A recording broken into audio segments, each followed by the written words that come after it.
Hello, New Covenant Community Church. On Sunday, we looked at Acts chapter 13, and here we see the gospel going to the ends of the earth. In Acts 1, 7, and 8, there was that question that was asked about how big the kingdom would be. And then in Acts 1, 8, Jesus told his disciples, "You will be my witnesses in Jerusalem, Judea, Samaria, and to the ends of the earth."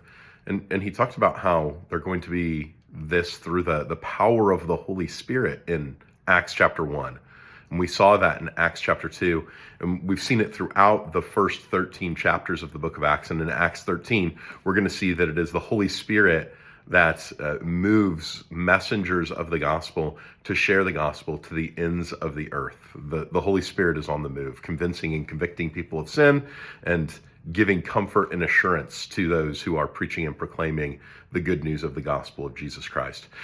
So what we see in Acts chapter 13 is Paul and Barnabas go on their first missionary journey.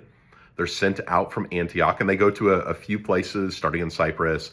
They end up in Antioch of Pisidia, and they're going to go around that area of Asia Minor. But while they're there, what ends up happening, while they're in Cyprus, they're confronted by a Jewish magician, somebody who's a false prophet who wants to hold on to his power. And so he doesn't want the proconsul, Sergius Paulus, to hear about the gospel and then change everything. So he opposes Paul.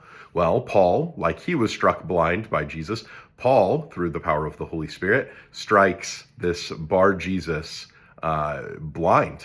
And he wanders about, and then people believe. The proconsul believes, and people see the gospel going out as attested to by signs and wonders.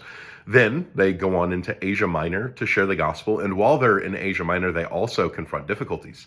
They share the gospel in the synagogue at first, that Romans 1:16 reality.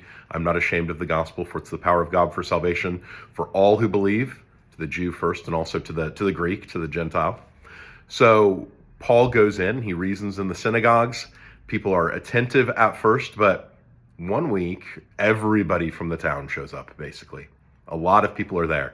And because the Jews were stirred with jealousy because of the amount of people that came out, they start contradicting and opposing the message of the gospel. But Paul says this is what the whole Old Testament has been saying all along. Everything has pointed to this.